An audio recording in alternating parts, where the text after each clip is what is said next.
ইবাদত হিসাবে দায়িত্বগুলো পালন করার সুযোগ দাও।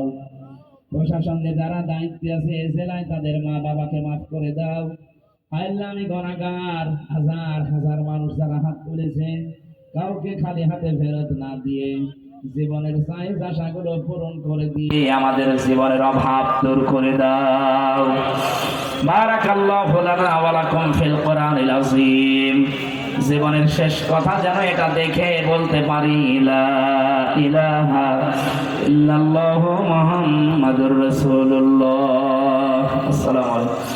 আগামীতে কয়েকটা অনুষ্ঠান আমার আছে লালপুরে, যে কি গৌরীপুরে একটা আছে, আড়ামবাড়িয়া নাকি আড়ামবাড়িয়া আছে, এরপরে এখানে লালপুরে শেখপাড়া আছে, কালকে তো বাগাতিপাড়া আছে, এরপরে বড়াই গ্রামে একটা আছে, আবার কথা হবো এইদিকে কি নলডাঙ্গাতে একটা নিয়েছে। দেখা হবে ইনশাল্লাহ আবার সামনে। আমরা আলাদা আলাদা আয়াতের উপরে কথা বলবো। বইটা গাড়িতে আছে, মেয়েদের জন্য নিয়েছে, কাছে লাগবে। সালাম আলাইকুম।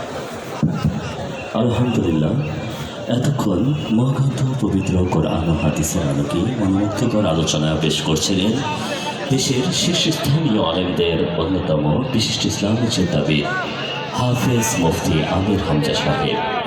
আল্লাহ রাব্বুল আলামিন যেন তার মুখ নিঃসৃত মহাগ্রন্থ পবিত্র কোরআনুল কারীমের এই কথাগুলো আমাদের ব্যক্তিগত, পারিবারিক, সামাজিক, রাষ্ট্রীয় জীবনে যথাযথভাবে পালন করার তৌফিক দান করেন। যে সকল সম্মানিত তাওহীদি জনতা